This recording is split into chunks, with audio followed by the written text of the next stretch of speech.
All right. Good evening, everyone. My name is Dr. Jennifer Ferron. I'm the Assistant Director of Academic Advancement Programs. We are excited to have you all here with us today. Before we get started, let me go ahead and give you all the check-in for the event. This is a really crucial part of our event here for us in AAP to keep track of who's attended and help us gauge if we should have more of these types of events in the future. So let me give you all a minute to go ahead and check in. Our panelists as well, please make sure everyone checks in to our handshake. That link is in the chat, and let me go ahead and share my screen.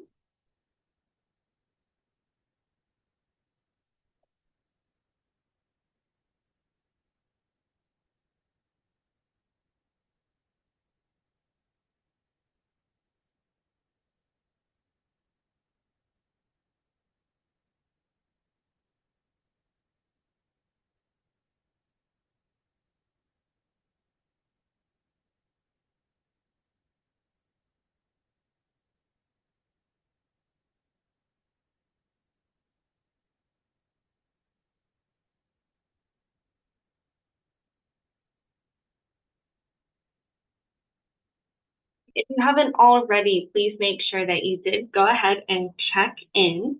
I have that QR code right there for you, but I also put the link there in the chat for everyone as well. Can everyone see my screen? The panelists, can you see that? Beautiful.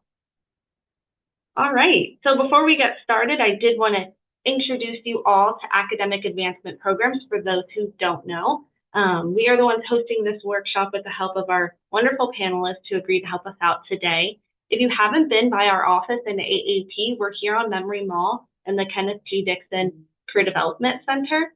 So if you haven't stopped by, please make sure you do. We're in the same building that Career Services is in, undergraduate research, high impact practices. So it's a really great one-stop shop for our students interested in pursuing medical school or any advanced degree. AAP houses the Office of Pre-Health Pre-Law Advising, and any sort of advanced degree that you are looking to pursue, we can help with that as well. So if you're maybe torn between a couple of programs, I'm assuming most of you are interested in MCAT, med school, but some of you may be torn to med school in a different type of program. We can help with that as well. We have our structured programs. We have workshops and events, school visits, and individualized support. So a lot of opportunities for you all to connect. Our structured programs include McNair, RAMP, pre-graduate nights, and we also have the pre-health scholars program launching this year. So stay tuned for more information about that. This would be great for the students in this session. So yes, stay tuned to learn more. Workshops and events, we have a lot of workshops and events. If you haven't looked at our calendar, right now it's dying down to the end of the semester, but in fall, it's going to really kick up again with a ton of new events coming out. We will still have events in the summer, not as many, but we are still here in the summer, so you are welcome to stop by and visit us with any questions or concerns that you need along the way. We do a ton of school visits. We have our Talk Tuesdays, Welcome Wednesdays, and Pre-Health Thursdays. So those are virtual, really accessible, just like this Zoom. You guys can jump in and learn more. We have a variety of schools from all over the country that come to our Pre-Health Thursdays. So another great opportunity for you all. And then we have that individualized guidance and support. We have our professional staff and our peer mentors. You can meet with a peer mentor through our drop-ins or through a one-on-one appointment. So our drop-ins are really easy, virtual or in person, or you can schedule one-on-one if you feel like you need a little bit more time and schedule a one-on-one appointment through My Night Star. We do a variety of things in those appointments. We can explore various graduate programs with you. We can look at personal statements. We can help you through the whole application process. Any questions or concerns you have along your journey. So you just let us know and we're here to support. So, again, please make sure that you check in to our handshake event so we can track the students that were here today. I will also in the chat include the link to our website and our Instagram if you want to follow us there. That's Instagram, I say, is like our best place for the most up-to-date information, especially if we have like a new school visit. So let's get into it. Let's get into our panelists. I'm going to have them each introduce themselves, um, let us know their name, of course, their major, and what their plans are for post-graduation. So, if you want to get us started. Of course, so thank you for having us. My name is Om. I'm currently a junior with a major in biomedical sciences with a minor in Spanish. I actually took my MCAT back in September of my junior year, and I'm actually going to be applying to medical schools this summer. So the deadlines are creeping up, and I'm learning more and more every day. I would really recommend you guys go follow AAP's Instagram. They have so many amazing resources, and everything's really encompassing. They bring everything for you guys all in one place. As for myself, I plan to attend medical school after graduating from UCF in a year.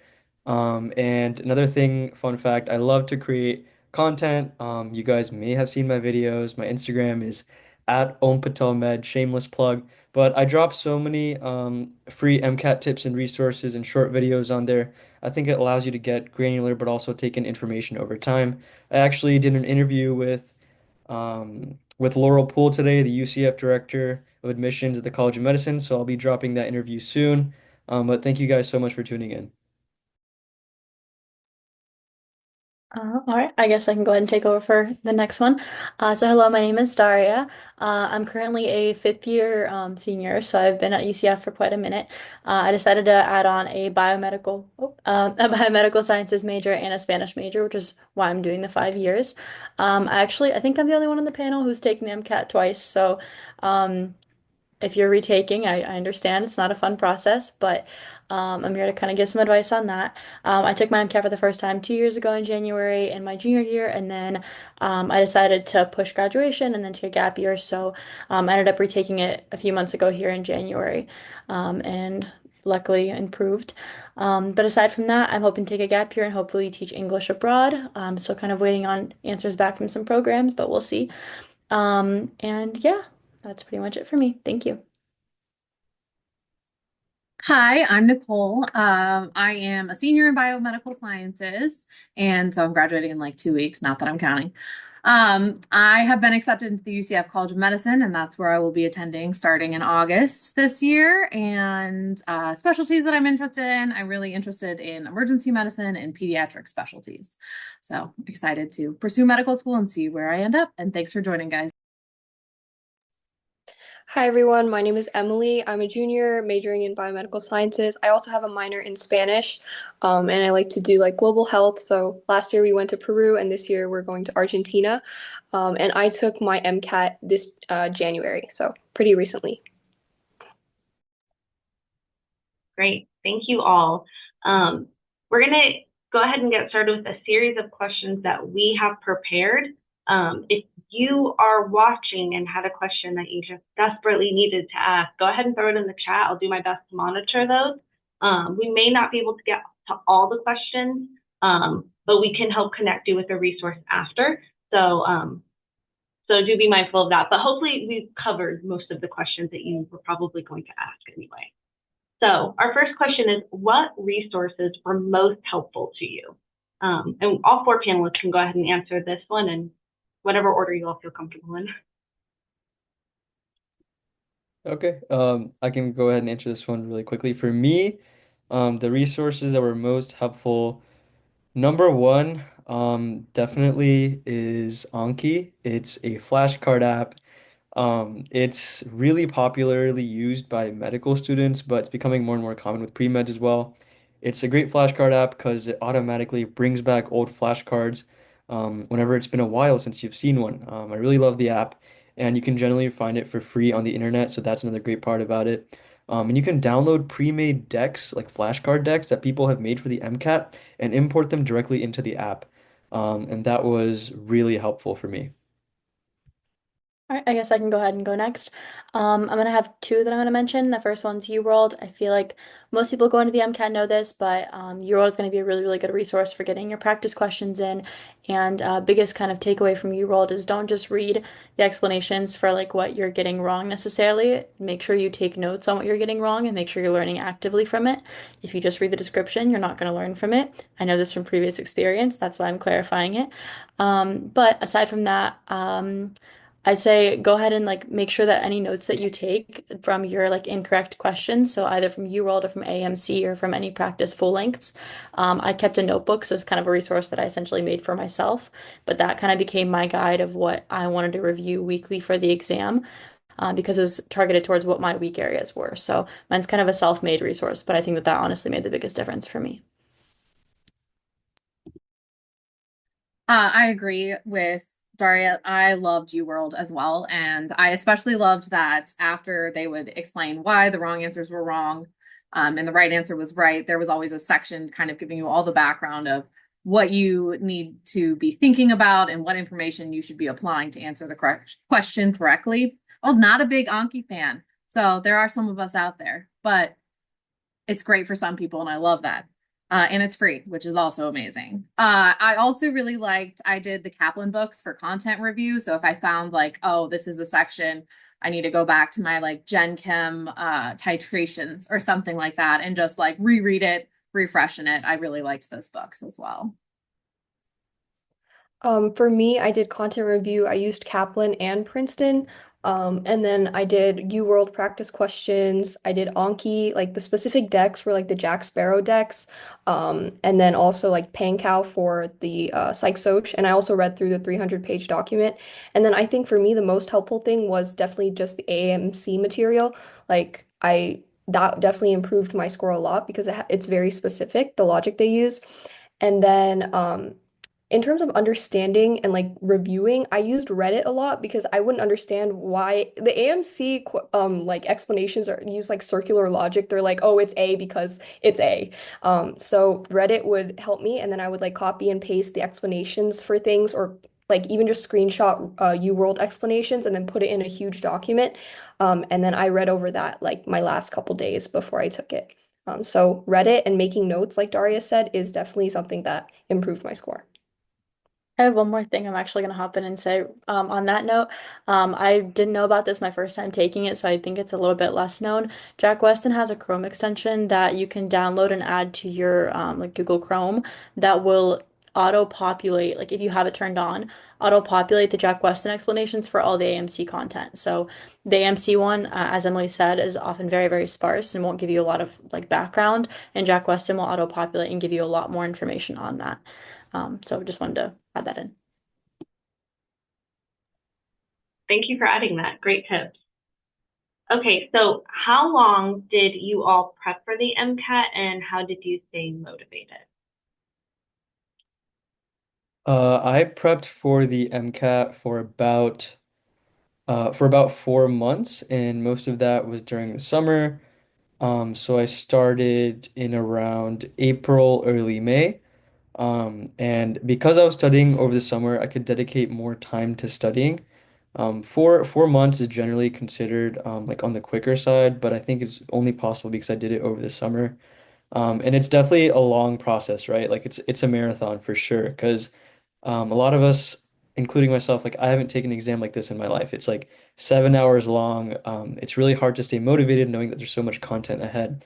But that's what kind of made it exciting to me, was not just looking at it as another thing I need to get out of the way, but also like a challenge that I could learn during, right? So one good thing that came out of the MCAT was I developed really strong study habits and foundations that set me up for success in the future. Because think about it, in medical school, we're gonna be have to be studying all the time and efficiently. And I think the MCAT helped me build a great preparation system and foundation for it.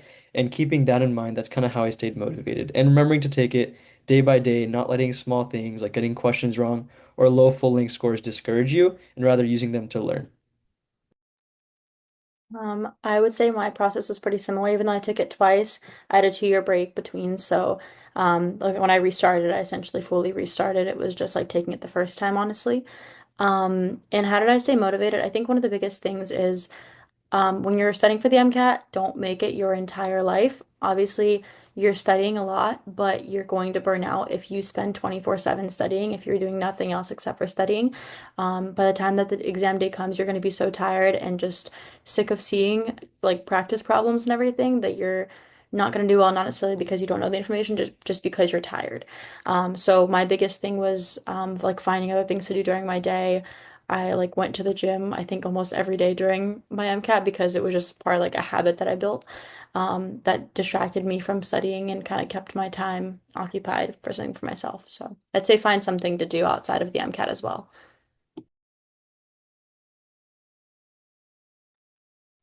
I studied for like 2 months, a lot in the 2 months. It was also over the summer. So I think one of the things that helped me stay motivated was like Daria said, finding other things to do. And for me, that looked a lot like planning out my calendar and having like certain tasks on each day. Like I'm going to get through this amount of practice questions in this section, or this many flashcards, or review this specific content, and having like a list every day, like starting from my MCAT day and then working backwards to where I was. And then also like having a hard stop time, which for me, it was like 6 p.m. I was like, yeah, I'm done. I'm starting early. I'm going all day, but I'm stopping at 6. And then also like planning times out throughout that time too, where I'm like getting together with friends or going and doing something out of the house where I'm like, okay, once I get through my checklist for the day, I get to do something fun, go to the gym or go outside or something else to help you kind of not feel like it's your entire life. I was planning to take it like in August and September time. So I was going to study it for it during the summer, but then I did feel like I was prepared, so I pushed it to January. But like my advice is definitely just get it done during the summer, like lock in for those 3, 4 months, and then you can like your quality of life will go exponentially up, and it will go exponentially down if you have to study for it during the semester. So, yeah, I would definitely recommend just get it done and study really hard during those 3 months. I'm like a person who likes to study in big chunks rather than like getting like 30 minutes here, 30 minutes there. So the summer should have been like very focused. I would recommend doing it during the summer. And I did it completely unmotivated. So I was not motivated. You can still do it unmotivated. So yeah, you don't always have to be motivated to get it done. All right, thank you all. And we do have our pre-health pre-law library here in our building, which we do have some capital and test prep books and things like that that you are all available to check out. We are looking to do more study sessions as well, so more to come. So how did you balance MCAT prep with other commitments? Some of you have touched on this a little bit, but if you can talk a little bit more about that balance. So, while I was studying for the MCAT over the summer, I was also doing UCF's SURF program, the Summer Undergraduate Research Fellowship program. So I was balancing research while also taking some classes online. And it's definitely possible to balance it very in an easier way during the summer. So what I did was, like Nicole said, create a checklist of things you need to get done. And once you finish those things, you can move on to whatever else you want to do. So whether it's go to research, go study for your other classes, but I would make sure to prioritize whatever's important to me. For me, what worked was getting MCAT studying out of the way early in the day so that my other commitments wouldn't interfere with my MCAT studying later in the day because stuff always comes up, emails come in, texts come in, friends invite you out. So it's good to get the MCAT setting done early in the day so that you can do whatever you want later on with other commitments and have your fun.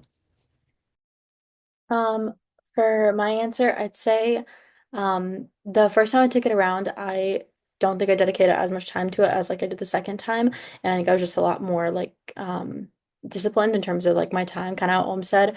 If you have like your how Om and Nicole said, you have your list of things you want to get done that day and don't really stop until you get there, or don't really like, um you have your things to do for the day and you know that you need to get those done type of a thing. For myself, I'm very like grateful that I was able to do this, but I kind of worked a little bit more ahead of time. So I normally work during the school year, and for me, I was studying during my fall semester and into winter break. So I worked as much as I could beforehand to save up some money, and then I took time off of work, honestly. This is also because I was taking it a second time, and I knew I couldn't afford to take it a third time, so I was very motivated to not have to retake it a third time. So I wanted to make sure I did it right this time. Aside from that, I mean, you're gonna have to put some other things on hold, and I hate to say it, but like you're not going to be able to maybe like go out with friends every single time that you're asked out. You're not going to be able to do everything you want to do. For myself, I took mine in January, as I said earlier, and I actually didn't end up going home in December. I went right after my MCAT. But for myself, I have a really big family. I knew that at home I wouldn't get anything done. So I told myself, you know what, like we're gonna put these hours in now, and then right after I can go spend as much time with my family as I want. But kind of you're gonna have to sacrifice some things, and I hate to say it, but you will. Yeah, honestly, I feel like this for me was the hardest thing was balancing the MCAT prep with everything else. I didn't take any classes the summer that I was studying, but I have three children, so they were home. And that was just, and I know that's life. Like so many people have jobs, so many people have so much going on. And so, like Daria said too, like you really have to decide that this is going to be your priority. And sometimes that might cut into other things that might be a short-term sacrifice for a couple months so that you can get this done and be done with it, which is a great feeling, by the way. Being like, I'm never taking that test again. Um, but yeah, it's hard, but it's only for a little while. Yeah, I was also doing like research during the summer and then during my fall semester, like all the clubs. I tried to put relatively easy classes during that semester when I was studying for the MCAT. I think that helped a lot. And then for balance, I know Daria, like some people say that, it's better to lock in like not with family, but I think for me, if I should have gone home because, your family can take care of you, like they'll make you food instead of me having to eat like the same horrible sandwich, like peanut butter and jelly. It was so bad. Yeah, like every day, like they can take care of those things for you, so you can just focus solely on studying for the MCAT. And I think that would have helped me a lot better just because of like the way that I prefer to study.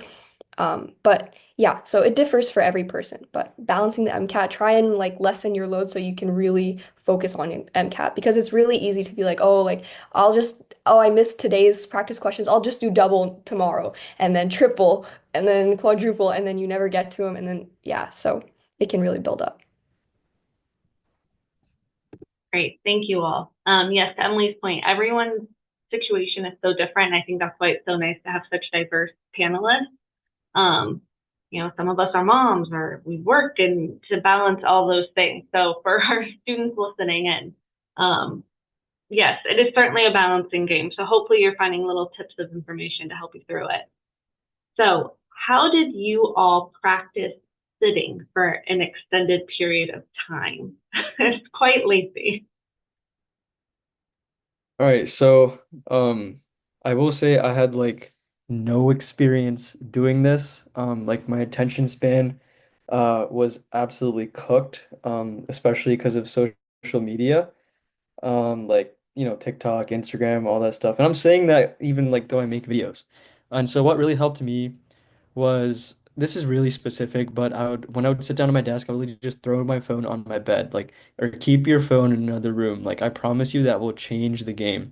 And if you're t one of the people that likes to study with music, make sure it has like no lyrics, like put on those noise canceling headphones, get some caffeine in you, whatever you need to do, create a system that works for you that like conditions your brain into realizing, okay, now it's time to study. So that was like kind of the system I built for myself. It's kind of isolating myself, throwing my phone, onto my bed, putting on those headphones, drinking some caffeine, getting some music on, and just creating a system that, lets me know it's time to really lock in. And of course, take some breaks and stuff. So I would study in the morning, and then take a break for lunch, watch a little episode of a show or whatever, and then get back to studying. So that really helped me.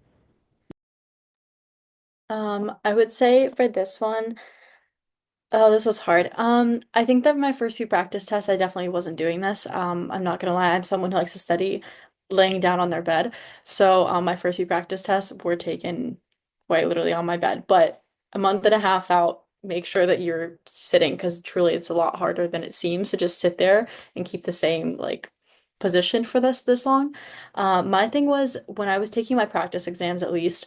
I would put on music like between my sections and I'd kind of like dance around a little bit. It sounds very silly, but for me it worked. It kind of worked to like get my nerves out and just get my mind into something else for those like 10 minutes that you have off. Just because when you're taking a practice exam, if you spend those 10 minutes or 30 minutes for the longer break ruminating over everything that you got like possibly wrong or oh, I didn't know this well, like oh shoot, I did so bad. If you spend it thinking that, you're not going to do well in your next section because you don't really have a clean slate. So for me, I would do that between my like practice FL sections.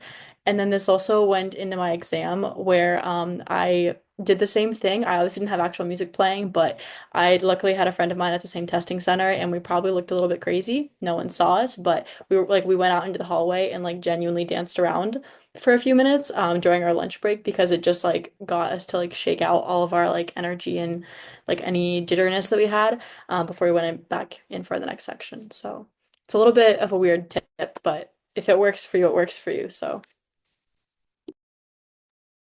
I love that. I definitely found that moving during my breaks helped me to like just stand up, walk around, like do a couple squats, do something to just move. Um, it wasn't that difficult for me to sit like that because I sit like that to study. I will say, and I didn't do this, but somebody recommended that I go and take like a practice exam like at the library or something like that in some other environment that wasn't as familiar as opposed to like my desk in my house. And I wish I had done that because the test day jitters were worse than I anticipated for me. I was like, I can sit, it's not a problem, but definitely having taken all my practice tests at my desk, sitting at my chair where I know that I'm in my comfy spot. Yeah. So that would be my recommendation. But also, moving. And then if like sitting that long is really difficult for you, build up to it. Maybe start by doing like one section or one or two sections and build up to the full length of the time. And definitely take the breaks also. Don't skip the breaks when you're doing your practice tests. For me, like sitting for an extended period of time was not that hard. I think it was ingrained since I was a child and like practicing piano for hours. So that wasn't that bad. But I would also say when you're taking your full-length practice exams, definitely simulate it like to exactly how it is. Like take only the 10 minutes or only the 30 minutes. Don't go out like and get food and then come back. Like do it exactly as you would on the real test day. And another thing, I totally relate to Nicole because like the anxiety thing when I was doing my practice full lengths, I would just tell myself like, "Oh, I'm not taking the MCAT. Like, don't worry. This is just like, and then so I wouldn't feel nervous at all, and I would take it like at my best, like mental state. But then in the actual exam, I was so nervous. I was like, my hands were shaking. I was really nervous. I had to read the same question like 5 times because nothing was going in and then going out. So I think if I were gonna do it now, I would build up the anxiousness when I'm taking the practice exam so I can, know how to manage it and practice like how it's really going to be. And the breaks are also like non-existent when you actually get there. Like I swear I came out of my test thing, I like sat down and then had to get back up and that was 30 minutes. So it's really different on the test day. So try and simulate it as much as possible so you're not like surprised by anything. Great advice. Thank you guys. Yes, we always are trying to encourage our students to do a practice test. I didn't take the MCAT, I took the GRE, and but still those test day jitters are real. So if you take nothing from this, do a practice test. I did the GRE again, did not study anymore, and scored significantly higher because it was just the nerves. So that's real. So anything you can do to help simulate that. So great advice, guys. So our next question is, for which section did you study the most? I would say for me it was by far the chemical and physical foundation section. It's also known as ChemPhys, but for me it was because I didn't have much of a strong background of physics going into the MCAT, so that's why it took me a longer time to learn like optics, light, all those other concepts that are on this section of the MCAT. Another thing is like for everyone it's going to be different, right? So for me, I focus on this section, but I don't think there's a section that's necessarily the hardest per se. But for me, this is the one that I really had to focus a lot on. Especially with physics. One mistake that I made was I think I studied the physics like stuff a bit too much because I studied so much like the couple of days leading up to it, like niche physics topics like light and optics and all this crap, and it was not even on my exam. Like it's so low yield. I really want you guys to prioritize like the high yield stuff. Um, Now that doesn't mean skip over all the low yield stuff, but don't stress yourself out too much. Really make sure you hammer down the high yield stuff though. I would say the same for myself, honestly. I didn't remember much of, at that point, I think I took Orgo 3 years like prior, so I remembered nothing of Orgo. And same with physics. So I like focused on those sections the most. But aside from that, I'd say just like overall practice questions, I probably did it's between cars and like chem phys. For cars, I'm very like mediocre. I was very consistent. My practice were almost the same as my like actual test score, and I just like couldn't crack it. This is like a side note, but I actually work for Jack Weston now, which kind of specializes in cars. So they have like a different way of doing passages for cars. If you do struggle with that, it's using mapping. It's a little bit counterintuitive at first because you like write down your like you essentially make like a little like mini map of the passage, but it's with the purpose of not having to go back and look through the passage, but instead use your map. I didn't know anyone who'd done that prior to the exam or anything. I didn't do it on my exam either, so I can't tell you how I went on test day. That being said, I now tutor for Jack Weston and I'm doing better on cars than I did when I took the exam. So take with that what you will if you want to just try it and see how it goes for yourself. There's no harm. But I kind of wanted to add that in there since Owen honestly kind of covered CP. Oh, real quick, I wanted to say also the AAMC or like somewhere on the MCAT website, there's a video that walks you through like exactly the whole test day thing, which I found really helpful to watch before I went. Like, you take your glasses off and they look through it and empty out your pockets and shake out your hair and all the things. It just helps to like at least know what you're walking into in that terms and not be caught off guard.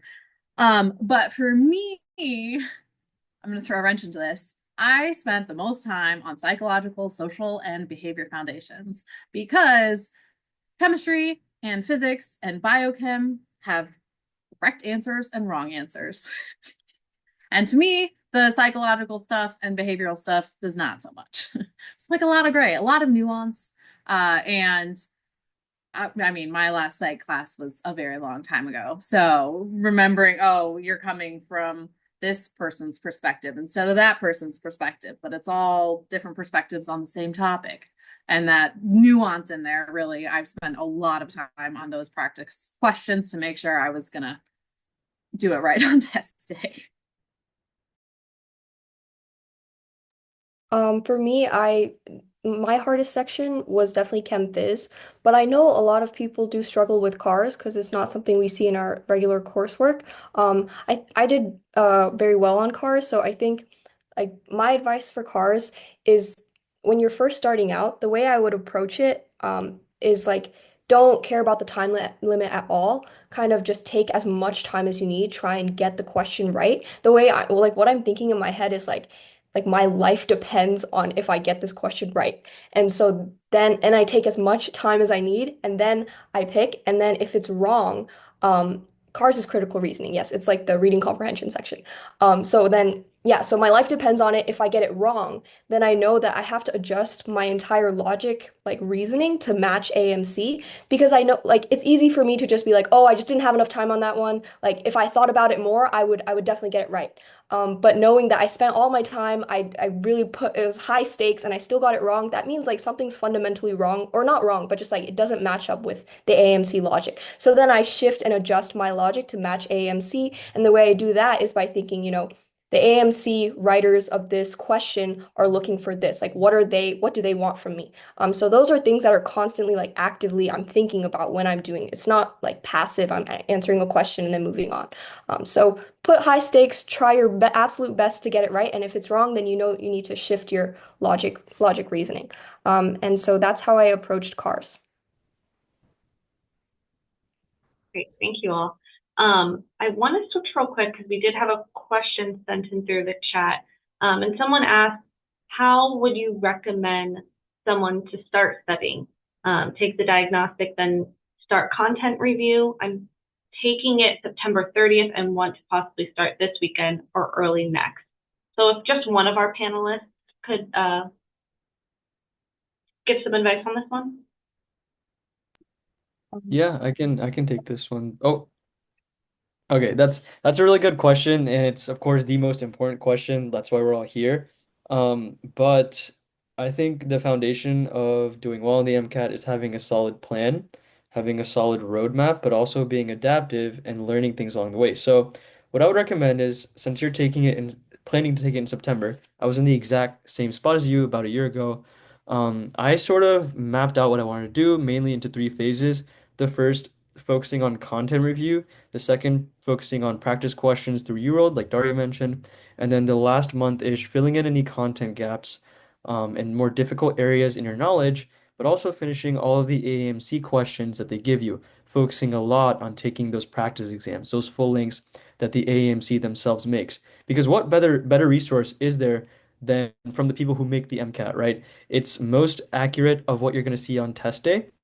And once you download that Jack Weston Chrome extension, it gives you really good explanations for the AMC questions. So that's what I'd recommend. Start easing into content review, whether you like to use flashcards or you like to read the books that have the content.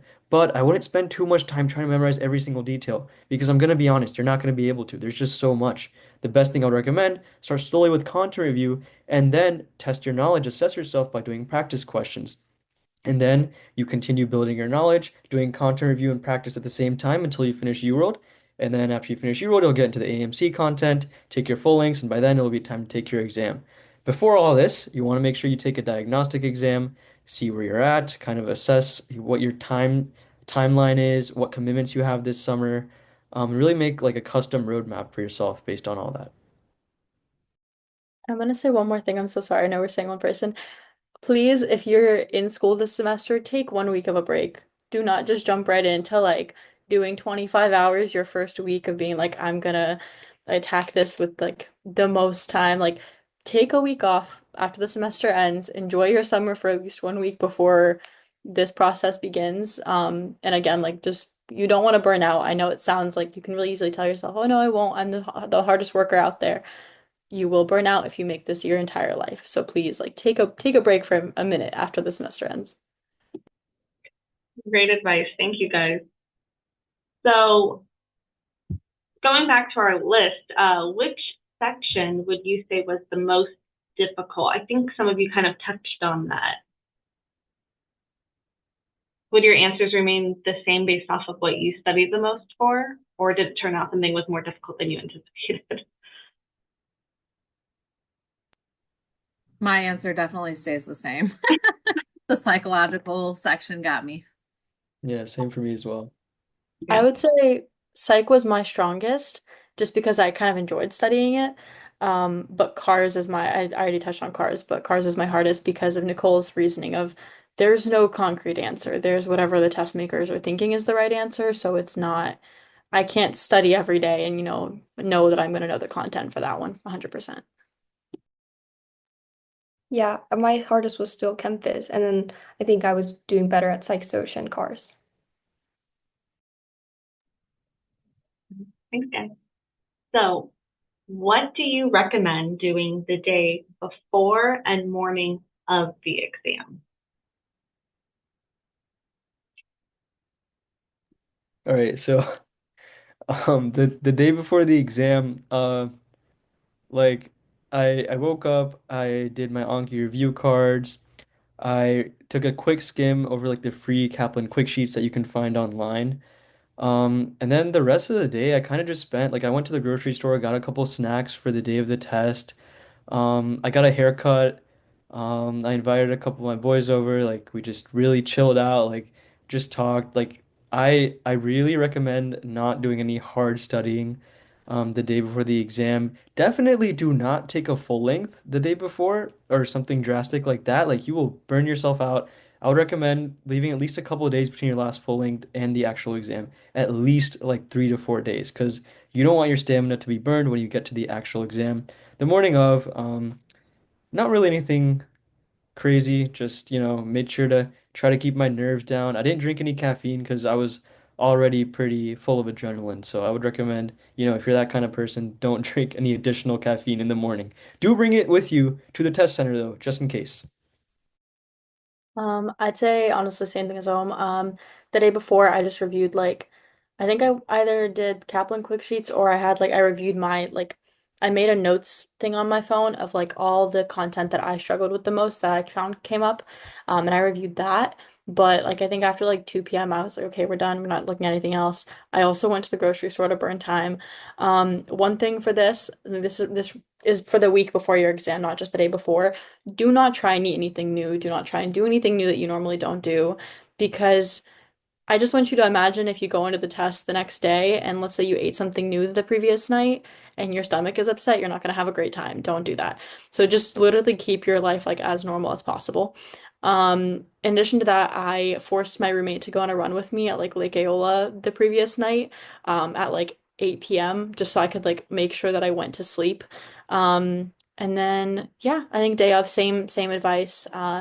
Don't try and drink a bunch of caffeine if you're not used to it. I'm someone who regularly kind of drinks caffeine, so I did like bring energy drink with me to sip on during my breaks, but like don't do anything out of the ordinary.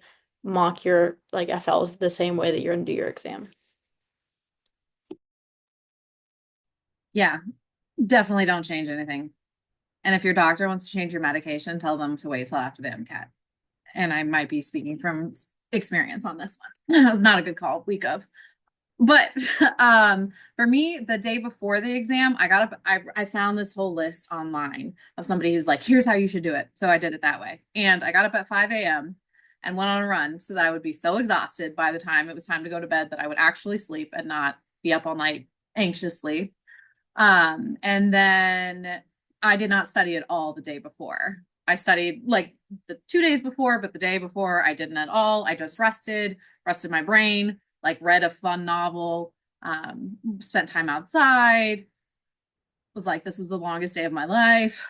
And then tried to go to bed at like a decent time, but not super far apart from my normal time that I go to bed.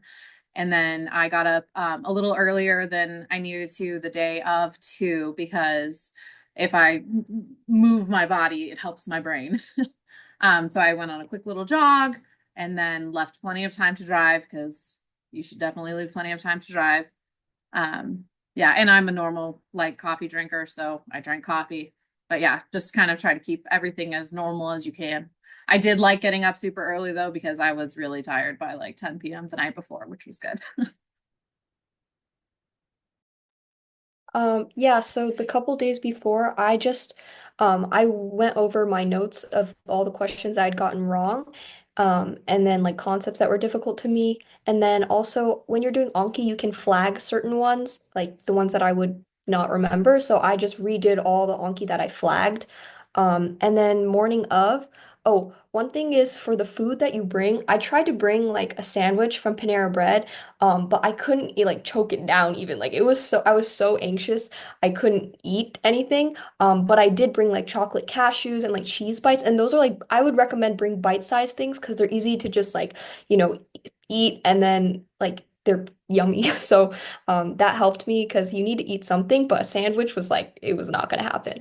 And then the MCAT quick sheets I was doing them like on the drive there. And some people say like, last minute studying it doesn't really help, but there were two questions from just the drive there that I had on my actual MCAT. So, I mean, I think, it's worth it. So I did it. All right, great tips, guys. I'm gonna have if you don't mind taking the next one, just so we can get through all our questions in time. So how long did it take to receive your scores and how does that process look like? So funny for me, it took about 2 weeks for me to get my scores, but that was only because I took the September 14th exam, which is the last exam of the testing year. So they made sure that my cohort of that test date got our scores back earlier in case we wanted to reschedule for a new exam. Now, that is only that one test date. Everyone else in the world will get their exam scores in 1 month. Now, I was blessed. I was happy that I got my score early. But again, it'll be a month probably for you guys. So that process works through the AAMC online website where you make your account in your portal. I got it at exactly 11 a.m. sharp of the date that they said I would get my score. So they're pretty good with sending your score at the date you're supposed to get it. It'll be on the AAMC portal, the same portal that you registered for your exam date. And of course, I picked on the one panelist who had such a unique experience with that. So, Daria, do you want to talk about how long it took? It took the typical month for you. I mean, yeah, said it. It was Yeah. 1 month.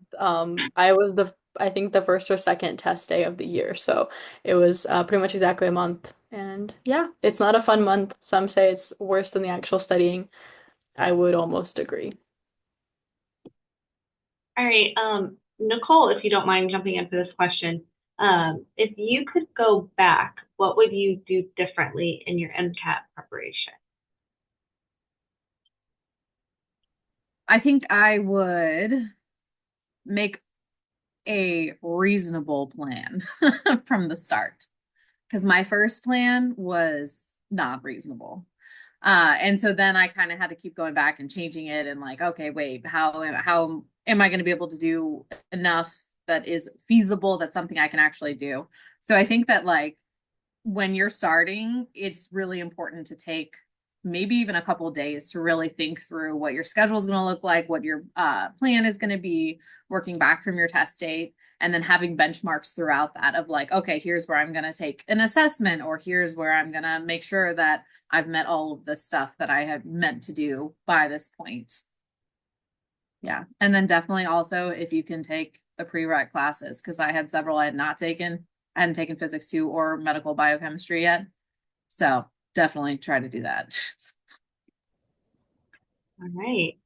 And this is our last question on here. So let's have all four of you go ahead and answer this one. What advice would you give to someone who is just starting their MCAT prep journey?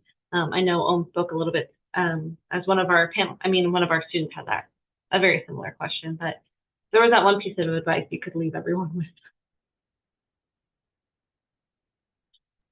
So this question definitely has a lot to unpack.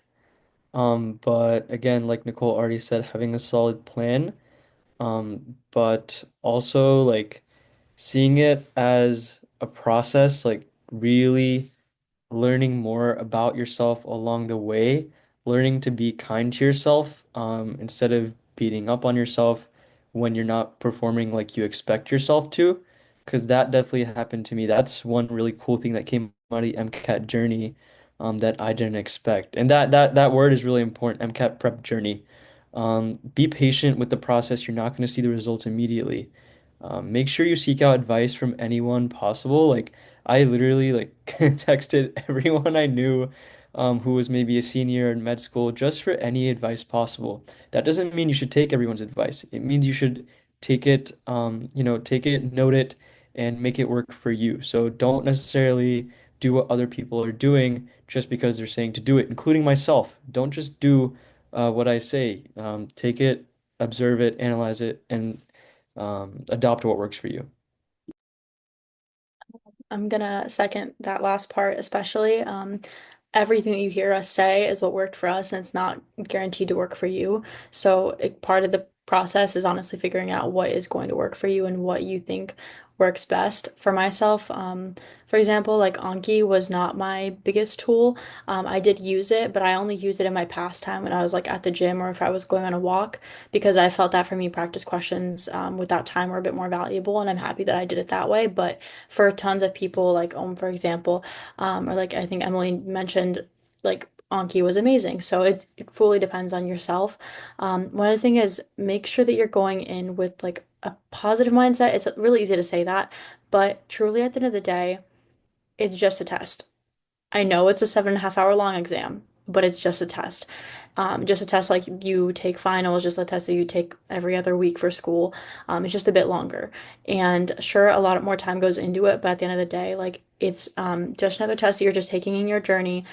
And as much like for myself, what helped was honestly just taking the pressure off of myself a little bit more in terms of just saying, you know what, like whatever happens, happens. Life moves on. Like it's okay. It's just another test. I'm gonna do great.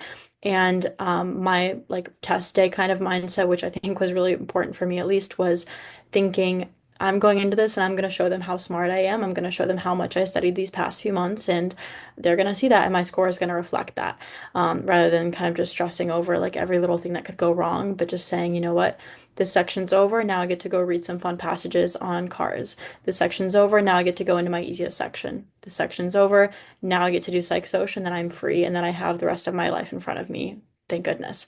So kind of just changing your mindset a bit. I'm gonna also plug my social media a bit because I do also post about pre-med and MCAT like does, so that'll be in the chat as well. Yeah, I think the planning thing is big. And then also what everyone else was saying about one of the biggest things about this MCAT journey is finding your MCAT journey and what that looks like. And I think sometimes there is so much pressure on it. And like Daria said, like, it's not the end all be all. Like, you can take it again if you need to. You can reschedule if you need to. I think I pushed my test 2 or 3 times to ended up taking it in July instead of May or June. And just kind of like open yourself up to the process to be able to grow and have that open mindset of, hey, I'm capable of learning this and I'm going to learn this. I'm going to put the work in and eventually it's going to pay off, even though it's not as fast as you would like it to be. Yeah, I think I touched on this earlier, but for me, I definitely think family support and like them taking care of other things while you fully focus on the MCAT is really important. And then I would just really recommend to just get it done. That is the main thing I learned, is to, if you can get it finished, then like you will be in a better place. So you should really try and like, don't put things off. Try really hard to get it done in the summer when you have a big chunk of time. One thing also is that I think I was a little bit scared of taking full lengths and doing UWorld practice. So I spent a lot of time in content review because, you're not doing bad if you're not doing any of the problems. So I was kind of procrastinating that. And I really should have just started like already with practice problems sooner than I did. And it's okay to just get like 5 out of 6 of them wrong because you're learning when you read the explanations as well. And then the last thing is my friend told me this actually. It's like the mindset that you should have when you're doing it. A lot of times the passages are so convoluted, and then they don't even ask about any of that in the actual questions, but you can get lost really easily in the question. So you have to tell yourself like, oh, I know the right answer to this. Like, yeah, I know the answer. So if you just like delude yourself a little bit, and have that right mindset, like Daria was talking about, you do know the answer and you will get it right. So yeah. Wonderful. Thank you. And to Om and Daria's point earlier, if you guys just take one little tidbit from this, that would be wonderful. Adjust it to fit your own needs. Everybody is different. Our life situations are different. So hopefully there was something you took. And if you just took one thing that helped you along your MCAT journey, then we did our job today. So we would be really excited. If you all please could do our post-event survey. We actually genuinely read these. I always tell people, I'm like, really, it's part of my job. I really read them all and I read all the comments. AAP is here to serve students. That is our sole purpose, is to help students get to med school or whatever that next step is. So we really do read all the feedback you give us. It's important for us.